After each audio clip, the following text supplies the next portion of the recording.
What's going on, guys? Welcome back. We are post UFC 301. I did a small recap on this at my house, but we'll recap it lightly here, and then we'll jump into the UFC fight night, Lewis versus Nascimento. So we had a really good night on Saturday. It seems that we're doing a lot better on these bigger cards. It seems like the Apex cards, we've been kind of fluctuating up and down, but the bigger cards we've been doing really, really well on. Went 12-1 on the night, had a really, really good bet pack. And the fights, honestly, like I said, you got to go with Brazil. I mean, there was a not so much a Brazilian lean, but what the UFC does is when they match these fights up, of course, they want to gear it towards the crowd. They want the fans to be happy. So not going on a Brazilian side, if you're not really sure on the fight, would kind of be foolish. It's a lesson learned to people who didn't do that. It's different if it's in Tennessee. I mean, yeah, there could be slight leans, but when you're in another country, you gotta, in a close fight, you gotta give the edge to the Brazilian side or the Chinese side or whatever country it's in. It just, the UFC gears it that way. They don't want all their guys coming in from that country and losing. It's just a bad look. People get discouraged. They leave. They riot. So, when you looked at the main event, the one thing I will say that I was wrong about, even though I got the fight right, I thought I was going to come on here and I was going to scream from mountaintops how crazy people were for thinking that Steve Erceg was going to win the fight. So I got the fight right, and I got the reason why he lost right, but I was very pleasantly surprised on how well he fought. He fought very, very well, better than I thought he was going to fight. I knew if the fight took place on the feet, there was going to be some ebbs and flows, and Erceg does have very good striking and very good boxing, that he would have his moments, but I did not think he would be able to handle Pantoja so much on the ground. There was a couple times where he reversed positions. There was a couple times he was actually on top. He did really, really well. The thing that I knew that would eventually happen, though, is when you get a guy, and this is what I couldn't understand, what people it wasn't registering with them when I was trying to tell them, is that when you get a guy in Alexander Pantoja who's fought everybody, he's been in all these fights with the top guys, he's fought for belts, he is the champion, he's been 5 rounds, he's been 3 rounds with some of the best. Like, this guy's got just a litany and a resume of work, and you're putting him in the cage with somebody for 25 minutes in Steve Erceg, who has a very minimal resume, and the best guy he beat before him was David Dvorak, and it wasn't even a 5-round fight. He's never fought a 5-round fight. A mistake is going to be made, or mistakes are going to be made.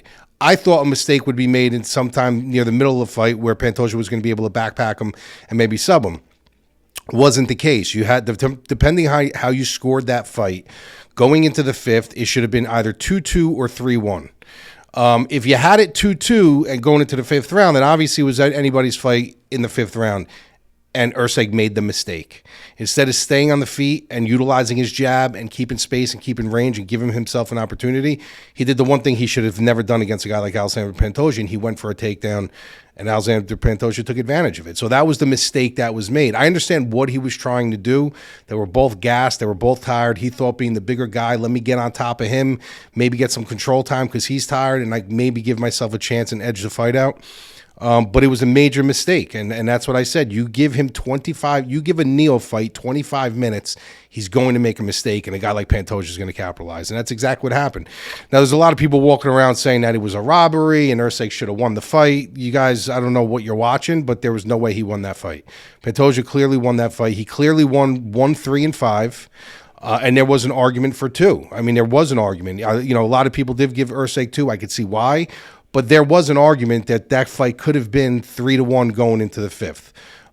But to be safe, 2-2 going into the 5th, or 5th round going to Pantoja, he clearly won the fight. You can have close rounds, right? You can have very close rounds, but somebody's got to win that round.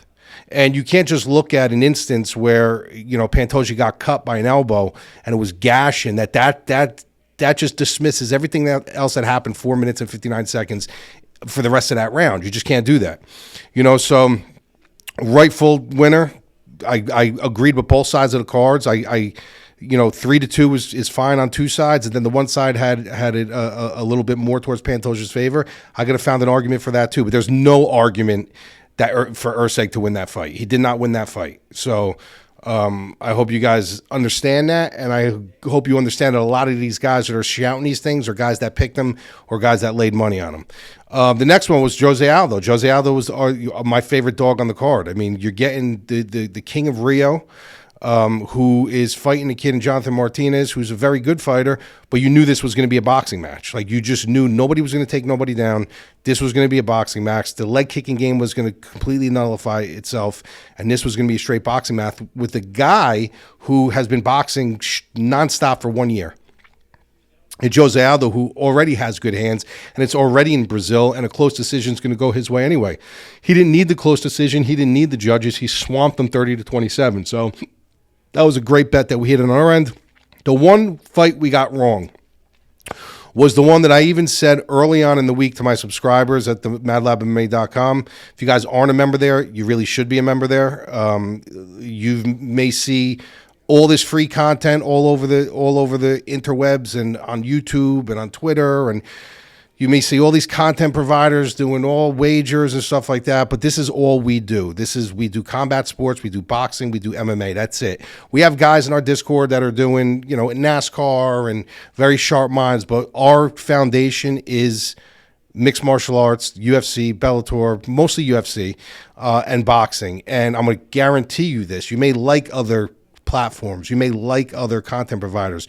Nobody gives you what we give you. It's just, the proof is there.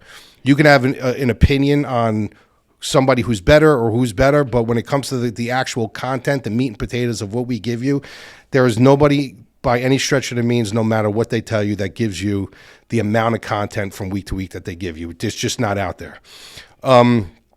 So Anthony Smith, I said to my subscribers, the one guy who I fear is Anthony Smith, because Anthony Smith is my guy. I always loved Anthony Smith. I love where he came from. This is a guy who shouldn't even have been where he is. This is a small-town kid from Nebraska, wasn't really that great of a fighter, and worked his way up to title shots and had some big wins and some big spots. And I said, this is a guy who I can't pick now. Like, I can't pick Anthony Smith anymore. He's burned me too many times. And what do? I go against him for one time with Petrino, and he chokes him out in the first round. Never saw it coming, never thought it would come, but it came. That was the one blemish on the card that we did have. Overall, though, it was a really, really good card. Piet almost shot himself in the foot with that backflip. We actually discussed the backflip against Tristan Connolly before the fight. Joe Anderson Brito, that's the other controversial one we have to talk about real quick, is the Jack Shore fight. Now, Jack Shore was getting kind of worked in that fight, if you really, really want to go back and watch the film. I didn't see a path out of that, even if they didn't stop the fight. I thought, number one, with the injury that he was dealing with, and just how Jorson Brito was really putting it on him before the injury, I didn't see a situation where Jack Shore was going to win that fight anyway. But when you look at the injury now, like, I kind of pull back on my stance a little bit. At first, I thought it was a really good stoppage, for the mere fact that when you saw the gash, it wasn't that big. It was a contusion that needed the blood to be released. That's the way the blood's being released. But when you saw it running down his leg, you really didn't know how big the gash was. You didn't know what kind of injury it was. But when they zoomed in on it, they had the doctor, and he had the glove on. He was sticking his finger in the hole of the injury. And what he was doing there is he was looking for structural damage. So now, at that point in time, if a doctor stops the fight due to structural damage, a lot of people are saying, oh, well, big deal. This one fought would have broken this, and this one fought with a broken finger and a broken. The difference is it's a weight-bearing limb. Okay, so when you have weight on that limb, if the doctor went in there and felt that there was structural damage and said, look, this thing is like one kick away from snapping in half, that is a good stoppage, because why would you want to see a Chris Weidman injury? Why would you want to see another Anderson Silva injury where this guy's standing on a leg that's frayed, and one shot or two shots to the leg is going to completely snap this dude's leg and forget about it. Maybe his career is over at that point. So at that point, I thought it was a good stoppage. When Jack Shore's father came onto Twitter and showed the actual injury when it was all cleaned up and stitched up, and it was about this big, and he said there was no structural damage, then I started asking, well, what was the doctor looking at? What was the doctor feeling in there? Did he feel any structural damage? Did he just stop the fight because it was a really deep gash? So that's something that should be questioned, right? That's something you got to kind of bring into question. Like, what did he feel in there? So this brings me back to my point when we talk about being held responsible. And going up on a podium and discussing these things. This doctor will not come out now, and he will not give the rhyme and reason why what he felt in there, why the fight was stopped. The same thing with a bad judging. The same thing with a bad referee stoppage. Like, these guys aren't held accountable, because when a fighter has to go onto the podium and a fighter has to speak, and Dana White has to get up there and he has to speak, Why can't these guys, before the fight starts, to the doctors, have a group in the room, the doctors, the ringside physicians, and the judges and the referees, and just say, listen, guys, you guys have no plan on going to the podium tonight. Zero. But if something wacky happens, off-kiltered, if there's a bad stoppage, if there's a questionable scorecard, if the referee didn't step in, in time, you may have to step on a podium for about 5 minutes and answer some media questions and hold yourself accountable. Like, there's nothing wrong with that. It actually should happen. And I guarantee a lot of these things won't happen. I would love to know why this fight was stopped. If he didn't feel any structural damage in there, then why was it stopped? What was his reasoning for it to be stopped? We're never going to know. So overall, other than that, everything went kind of as planned. A lot of good fights, action-packed fights like I expected them to be. We had a really, really great night, some good DFS hits, some really good wager hits. And now we move on. And we are out of the Apex Center yet again in St. Louis. Derrick Lewis and Nascimento. This is actually to me, this is more like an Apex main event. It's two heavyweights. You got Derrick Lewis, 39 years old. You got Nascimento, who's obviously the younger fighter. And when you look at, Derrick Lewis, we always talk about this. Is he a great fighter? No. What does he have? He has an X power factor, right? That's what he always has, and that's what he always will have. I mean, we've seen fights with him where he lost from pillar to post, for 14 minutes and 30 seconds, even down to the wire, and he catches you with that one shot and you're gone. He's got that really insane X factor power, and that's something that doesn't leave you as a heavyweight. The bigger you are, there are attributes that do leave you as a fighter. When you're a lighter weight, that you're not Jose Aldo, you lose your speed, you lose your snap, you lose your explosion, your athletic ability, you lose a lot of things. But when you're a bigger guy, when you're 230, 240, 250, 260, your power never leaves you. My power is the same exact as it was 10 years ago. It might actually be a little bit firmer, a little bit more thuddy now, because now you really got that man strength. So your power is the last thing to leave, which is great for Derrick Lewis because that's his greatest attribute. When you look at a guy like Nascimento, this is a guy who he's not really great anywhere. I mean, he doesn't have the power of Derrick Lewis. He's not going to want to really just stand and slang and bang with him. So his whole thing is getting the fight to the ground. Like, he's going to have to try to get this fight to the ground. And I don't know if he's going to be able to do that without taking a sloppy shot, without being nervous, without getting caught. It's just he's not that guy that I'm sold on to get Derrick Lewis out of there. So I'm going Derrick Lewis here. I'm going to go Derrick Lewis by knockout some point before the third round. And I think that's a very, very realistic possibility that does happen. One fight that we're not going to break down on the main card right now is the Joaquin Buckley and the Ruzabov fight. I did not really make my decision on that yet. I'm still kind of breaking that one down.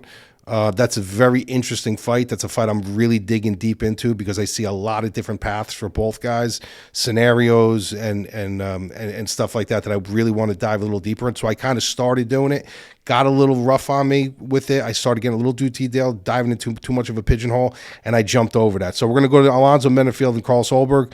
This is a guy who, when you look at Manfield, this is just a really big dude, athlete, good power.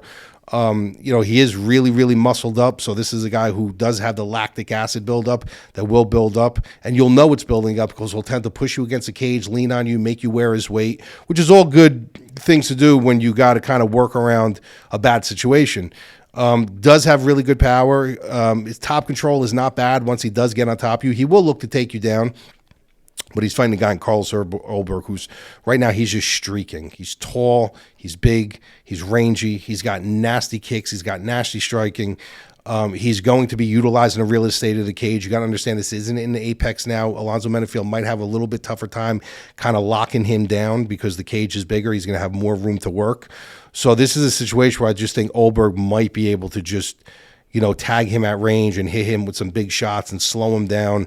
And Alonzo might get in and try to lock up with him and pin him against the cage, but I think he'll be able to reverse position, get back in open space, and just kind of chew him up. Alonzo is pretty durable, so he's not going to be easy to get out of there. Solberg sometimes does tend to sit back on his bike a little bit and not really engage too hard. So I could see this fight going to the cards. With an Solberg win, but I think Solberg also does have an opportunity to knock Manfield out here. I'm going to jump around a little bit, actually. I'm going to jump around for a couple more fights here. I'm not going to get it. I'm going to go to the Chase Hooper and Borchev fight, actually. Chase Hooper and Borchev, when you look at this fight, a lot of people are looking at Hooper as this big submission savant. And yeah, he is. He's got very, very good grappling, but you don't start grappling from your feet. You got to find a way to get this fight to the ground, right? So you can have the greatest black belt in Brazilian Jiu-Jitsu on the planet, but if you have no way to get it down there, a la Mackenzie Dern, it's pointless. And that's what Chase Hooper's problem is. Chase Hooper wins fights when fighters are willing to engage with him on the ground. If you're willing to lock up on him and test him because he looks young and he looks like a kid and he looks kind of goofy, and you're like, I'll take this kid down and he ain't gonna. He's gonna choke you out, and that's what a lot of people get sucked into. They get sucked into his aura. They get sucked into his long, lanky Ronald McDonald looking aura, and they say, "Dude, I'm a man. This kid's a kid. I'm gonna take him down, and we're gonna see what happens." And all of a sudden, he has your back, or all of a sudden, he has you in a really weird position, and he's choking you out. So that's something that Borchev is not going to entertain. He's just not. He's not going to entertain that. The level of striking from Borchev to Hooper is literally on a completely different level. I mean, it's light years away. What Borchev has learned, has forgotten about striking, Hooper will never learn. You got to also remember that Borchev, from the wrestling end of it, is he a good grappler? No. If it goes to the ground, is Hooper going to probably put him in a bad situation? 1,000%. But the fact of the matter is, Borchev is training at alpha male, and all they do is wrestle. They're not going to allow him just to go in there and be striking and striking and striking. They're working on his wrestling, and his wrestling's only going to get better. So if you're telling me 15 minutes that this thing's going to stay on the feet, Borchev is going to work his body. He's going to test his liver. He's going to test his chin.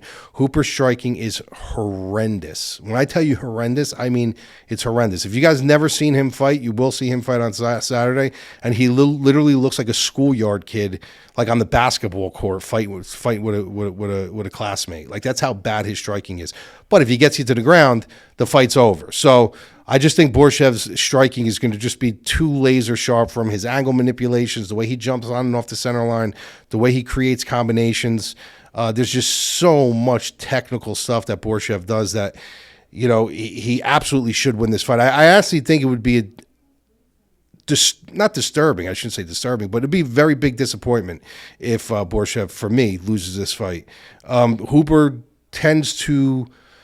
people have different definitions of chin, right? Like, a chin is, some people think that if you get knocked down, you have a bad chin. No, that doesn't mean you have a bad chin. A bad chin means like you get completely flattened out. We've seen Hooper getting knocked down. We've seen him on stinky legs. We've seen him rock numerous times, but he has shown fights where he's been pretty durable. So the recovery process, and when you get dropped and when you get back up, that's how you kind of gauge somebody's chin. Like, not, oh, he went down and he got back up, or he got knocked down 3 times, but he got back up. Look at Inoue this weekend. There's a guy who he got knocked down in the first round. He got right back up and ended up putting a clinic on Neary. Doesn't mean he has a bad chin because he got knocked out. It means he ran into a shot and he went down, but he recovered like this, and he was able to get right back on his horse and even look better. So you got to gauge the timing of the shot that they go down to their recovery. That's how you gauge a good chin. Not, well, he got clipped and he went down 4 times. Yeah, but he went down 4 times, but he got up and he won the fight, which means he doesn't have a bad chin. He just got dropped. His defensive prowess isn't as good as it should be, and he ran into a shot. So, I'm on the fence with his chin, but Borchev is a guy that doesn't need your chin. Borchev is a guy that can drop you with liver shots. He can drop you with numerous attacks to the body, numerous combinations to the head. And I think that eventually, if this stays on the feet, Borchev's probably going to drop him and knock him out. Let's go to Terence McKinney and Ribovics, the fight after that. We'll do that, and then we will do one more, and then we'll call it a day. Terence McKinney, when you look at Terence McKinney, this is a guy I was never high on. I think he's a really good athlete. I think he's got a great story. I think he's a really good kid. But from an MMA perspective, this is a guy who's not won a fight that's left the second round since he's been in the UFC. He's a first round or die. That's basically what he is. He comes out like a bat out of hell. He's a sick athlete. He's got crazy finishing ability, but he's only got that ability for about 5 minutes, and maybe even a little less than 5 minutes. And if he doesn't get you out of there, then he's yours to handle. On the other side, you got Ribovics, who kind of has that same chaotic style. But at what point do you start reading into Terence McKinney and seeing a pattern and saying, look, like, this is all I really need to do. Like, I just need to last this round and then look at his track record beyond that. Like he does not win fights in the second round. He's a first round fighter. He gasses out, and he's a completely different fighter once he comes out for round number 2. Like, what point in time does your camp, do you say, look, I know you're chaotic. I know you like to ensue chaos and you like to go in there and do the same exact thing that McKinney does, but McKinney does it better. McKinney's a better athlete. McKinney's a little bit more dangerous in that first round. So what we're going to do is we're just going to take a step back. We're going to take a step back. We're going to become a counter fighter for this fight, and we're going to allow him to gas himself out. We're just going to avoid damage. We're going to inflict damage if it's there, but we're going to kind of step back and let him let him air himself out. And then the second round, then we're going to start pursuing our chaos. You know, that would be the game plan for me for Ribovics, and I just can't trust Terence McKinney. Like, if you are playing DraftKings and Terence McKinney is a high upside play, he always will be, because there's nobody that's going to step in the cage with him that he can't finish in that first round, because he's just so dynamic. He'll do crazy things and flying knees, and he can catch you. But outside of that 5 minutes, like, what happens then? Like, you know what I mean? Like, what happens then? So for me, it's I'm taking Ribovics in this spot. I think Ribovics finishes him in the second round. All right, then the last fight we're going to cover. You know what? I do want to cover the heavyweight fight in the main card, just for the mere fact I want to give you guys a little insight about this. Like, when you guys are like rostering with DraftKings and stuff like that, and you guys are dealing with heavyweights, unless you're dealing with a Stipe Miocic, unless you're dealing with a Daniel Cormier, unless you're dealing with like a Tom Aspinall, like a John Jones, a real high level, you know, heavyweight that you know, like, this is the path that he's going to take. Daniel Cormier's wrestling. John Jones, pretty much everything he does. Tom Aspinall, Miocic's boxing. Like, when you look at all, and even his wrestling, but when you look at like the heavyweight division, when you're picking, rostering, or wagering, you got to be very, very mindful. When you like this fight, Aosta and Despain, both of these guys can absolutely knock each other out. Both of these guys can absolutely get knocked out, and both of these guys can absolutely just not show up. I mean, they're so volatile, and the reason why they go on, they put these fights on these main cards and stuff is because of that, because it's volatile. They're not on this main card because these guys are contenders or these guys are people that you really want to see.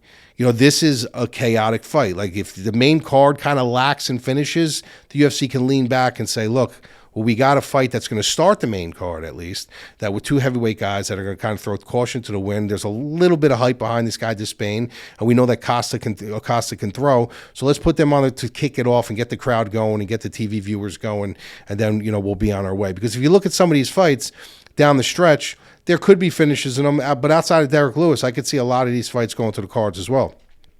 So, you know, in a fight like this, it's just very, very coin flip. And not that I'm going to do a full breakdown on this fight, because I'm not going to. I brought this fight up because I wanted to let you guys know, like, anytime you see a heavyweight fight, just never lean hard to one side. A fight like this, to me, is pointless to even wager on. Fights like this are pointless to wager on. That's kind of why I'm here. I'm kind of just here to tell you, like, yeah, you can go an inside the distance prop and stuff like that. I haven't even looked at it yet, but it's probably juiced. But when you pick a fight to wager on, outside of DraftKings, when you pick a fight to wager on, like, there's got to be paths. There's got to be, well, this guy does this so much better, or this guy's got zero cardio and this guy's got great cardio, or this guy's got the wrestling and this guy's got no wrestling. In a heavyweight fight, there's really no path. Like, what path are you going to tell me that Aosta has on Despain and Despain has Aosta, that you're just certain that this is the blueprint that's going to happen? You know, now I'm leaning Despain in this fight just because I'm not a big believer in Aosta, and I think the UFC likes this guy, and I think that they want him to win this fight. So I am going to lean his way, but from a wagering perspective, I would tell you guys, just stay away from fights like this. Like, there's no reason. You're getting 12 and 13 fights on every single card. Why do you have to go to a volatile heavyweight fight and throw money on it? Unless it's a top guy like a Stipe or someone where you know, like, this is what I'm getting from this guy. Like, I know I'm getting from this. Whether he's good enough, I don't know, but this is what I'm getting from this guy. It's pointless. It's absolutely pointless. So I'm gonna lean Despain, but I would tell you guys, fights like this, completely stay away from. And I think that's it. We jumped around a little bit. We didn't stay on the main card. I'm personally not finished with this card, so that's another reason why we kind of jumped around a little bit. Got some good cards coming up. We're going to try to keep this rolling, maybe because this is not in the Apex and it's actually in an arena. We'll have another really good night. If you haven't been over to our site, themadlabmma.com, come check us out. And that's it. I think that's pretty much it. and open up the fucking colleges, will you? I mean, this is ridiculous. Really. I know I'm not supposed to talk politics on here, but I was just telling Mackenzie, actually, it's really bothering me. I mean, can you imagine sending your kid to school for 4 or 5 years? Forget about the parents spending $60, $70, $80, $100,000 a year, on even more on these Ivy League schools, and these kids don't get to walk. Like they don't get to walk, and you don't get to see your kid graduate, or these kids work 4 to 5 years for college to become whatever they want to be, and they don't get to walk. Like it's actually a disgrace. It's literally a disgrace. What I would do, and I don't even know if this is, but it should be a felony. Number one, it should be a felony if you do anything with our flag. If you burn our flag or put our flag on the ground or take our flag away and dismantle it or dismantle monuments, it literally should be a felony. It should be something that's on the record for the rest of your life, because then they won't get a job and they don't deserve to get a job. That's honestly what it should be. Why it's only smack on the wrist and these kids are allowed to go back and do whatever it's honestly beyond me. So like this country's got to literally toughen up, because we're a bunch of pansy pussies and I'm sick of watching it. But it's also the parents. Like, you guys got to start stepping in and saying like, look, my kid went to this school. Like, you're not going to tell me they're not going to walk. You're either going to give them a ceremony or, you know, something's going to be done. Like, these kids deserve a ceremony. Like, this is the future of our country. These kids are citizens of this country that paid their way, that put in the work, while other kids that didn't graduate high school. And I'm not saying I'm not a big fan of college. I went to college, but I'm not a big fan of it. I think it's a racket. I think it's a business. But at the end of the day, it's like they put their time in. Like, when other kids didn't they graduated high school and then they just went on their way. These kids disciplined themselves and they got good grades all through high school. They went to an Ivy League school. They deserve the walk, and nobody's doing anything about it. And I think it's sad. I think it's disgusting, and I think it's a disgrace. And that's why this country has weakened. So it's time to toughen up, people. You know, it's time to toughen up, and that's all I'm going to say about that. We talked about fighting to politics. Don't let me start talking about religion. I'll talk to you later.